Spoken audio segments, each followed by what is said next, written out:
We're talking about a level of control that is only possible through the mark of the beast. And I know it's a rather,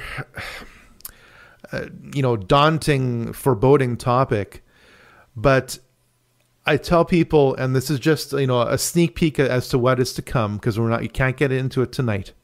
But just to whet your appetite, I've finally, as I said last broadcast, after 8 years, we wanted to get into this. You're just toying with us right now. I finally figured out what it is, and I can explain it in under a minute. Okay, the mark of the beast controls everything. It can be broken down in an acronym. I can call it GRAIN technology: genetics, robotics, artificial intelligence, and nanotechnology. In other words, it is a spectrum of technologies, a combination of technologies. The Bible specifically says that if you take the mark of the beast, you are damned. And the reason for that is so obvious once you understand what it is. Once you take that mark, you are no longer human. You are no longer able to make a single independent thought. The mark of the beast will transform you in every single way possible. And the best Hollywood, here we go again, Hollywood description of it is the Borg in Star Trek.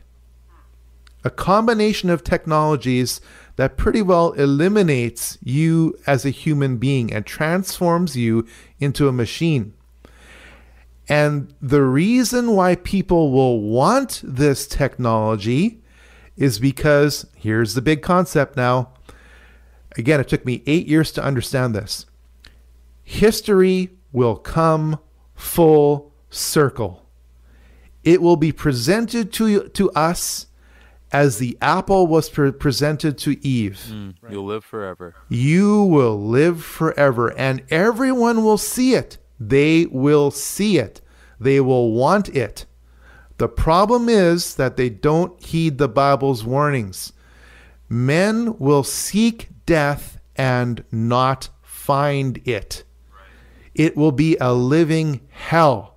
You will want to kill yourself and you will physically die, but then the nanotechnology or whatever technology combination is in that mark of the beast, which is self-replicating, will take over your body and revive you.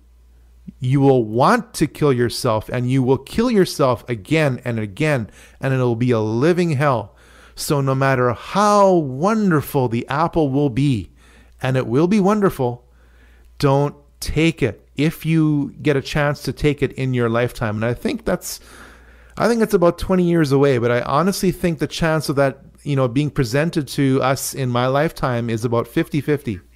Mm-hmm. So the mark of the beast is kind of like a combination of transhumanism, like the soul catcher chip, and the actual mark that'll be on your hand and your forehead. It's multiple different things it's going to do to you, but ultimately it's going to make you not human. That is correct. And this goes back to Genesis 6 in that the whole reason for the demonic invasion of humanity was to transform humanity into an irredeemable form so that all of humanity could not be redeemed by Jesus. Right. Okay, I mean, that is a sick, twisted, sadistic plan, but what do you expect from Satan? Right. So at this point, really, Satan knows he's lost, but he's going to take as many and all of us with him if he can. Not quite. Not quite. He's convinced he can win. Okay. Okay, he is actually deluded. He believes he can win. Just like somebody on drugs believes they can fly. Right. Just like I believe that your face is melting if I'm on LSD or something. Totally. So Lucifer has deceived himself then? Absolutely, which is entirely scriptural because... Well, I guess he'd have to leave God's presence, I mean. Oh, he's still there.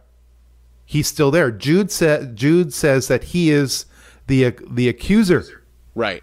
Okay, right now Where he is right now is in front of the throne room, accusing the brethren of all kinds of evil.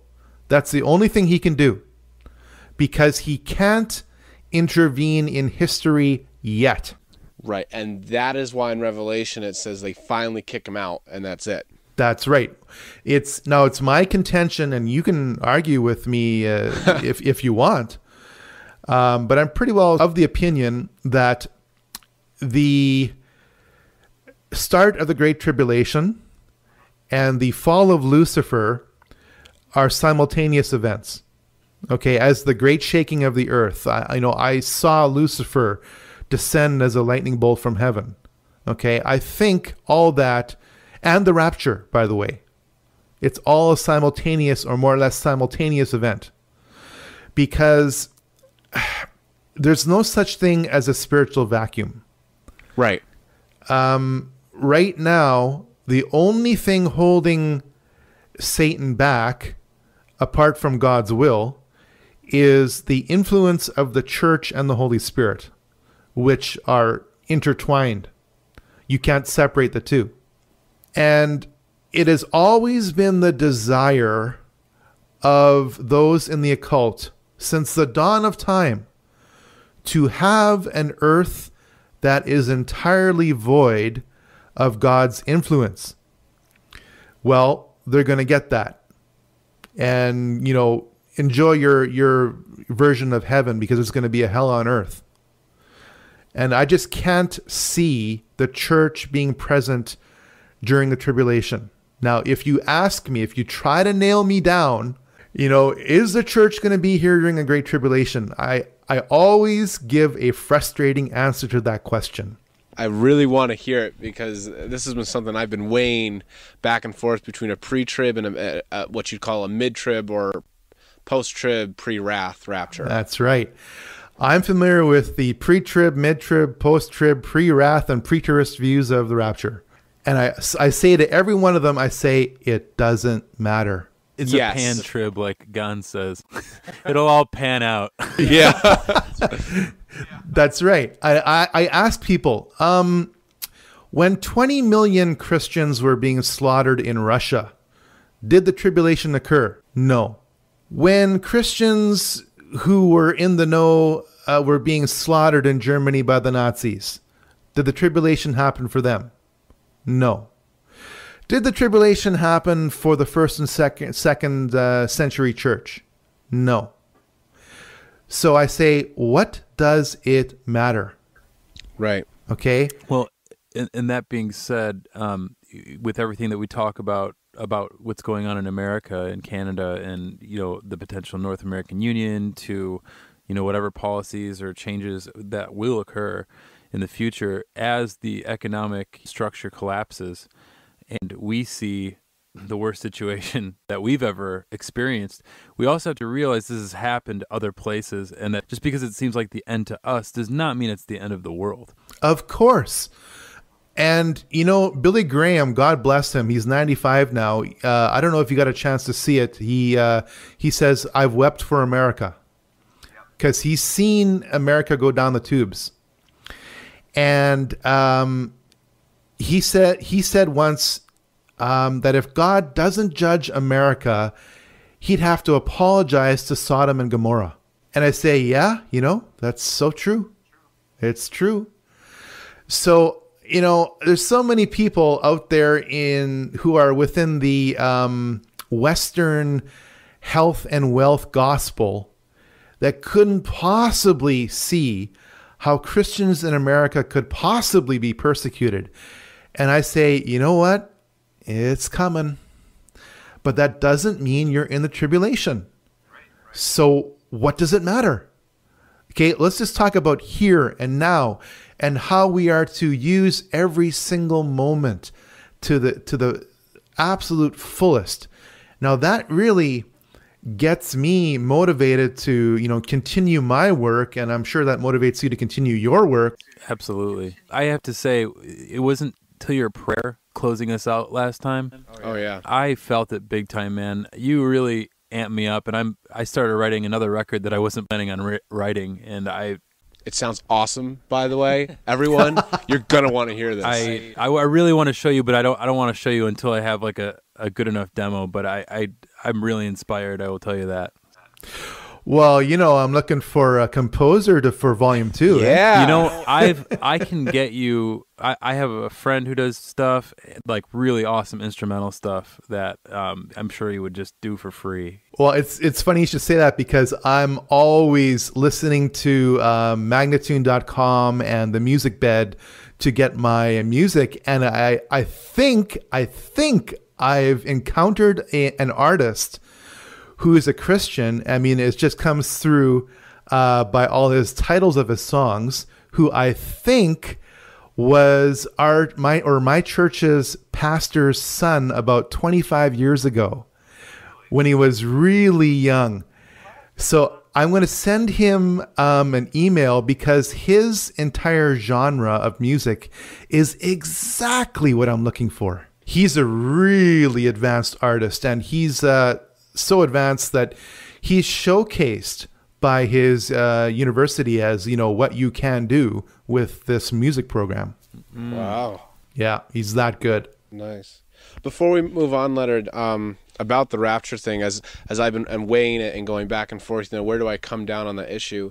I've talked a lot with my dad about it, and what I'll always say to him, and I think I said it to Sam too, is whether we're here for 3.5 years or we get out of here before, why should that change the way we conduct our lives? Totally. And you know what? As far as I'm concerned, when somebody is so adamant about the pre-trib rapture, I look at them and say, I got a really critical question for you.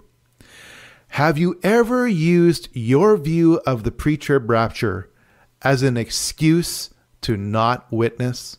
Dude. Oh, yes. Dude, it makes lazy, complacent Christians. That's right. I said, okay, so I'm not going to debate your view of the rapture. Okay, I'm just saying don't ever use that as an excuse not to witness. Okay, history is not set. God is able to rewind and fast forward history in a way that still fulfills all the biblical prophecy in a way that I can't articulate. So, don't put God in this little box and say, oh, I've summed it all up and I'm good. Everything's fine by me. Really? Yeah, read the end of the book of Job. He thought he had it figured out. Oh, you know what? That is, I think, if people ask me, well, what's your favorite part of the Bible? And I say, well, the second and third last chapters of Job. And they go, well, what do you mean? Well, it's beautiful in my mind that Job doesn't curse God, but he does ask why. Why did this happen? And God's response is so brilliant. He says, okay, Job, straighten yourself up like a man. Where were you when I put the stars in place? Where were you when I told the oceans this far and no further? Where were you when I put the mountains in place? Surely you know. Mm-hmm. Yeah, and I know I quote Hovind a couple of times. I really enjoy his work. He says it's kind of like, when your 13-year-old son comes to you, I think I should have a 1 a.m. curfew, and I should be able to stay out and do whatever I want, and stay up as late as I want, and buy what I want. And he'll say, son, let me ask you a couple questions. Who paid for the clothes you're wearing? Who paid for the roof over your head? Who paid for that food you're eating? Oh, that's right, I did. Don't you know the Bible says in 2 Opinions 5:9, he who makes the gold makes the rules. I love it. I love it.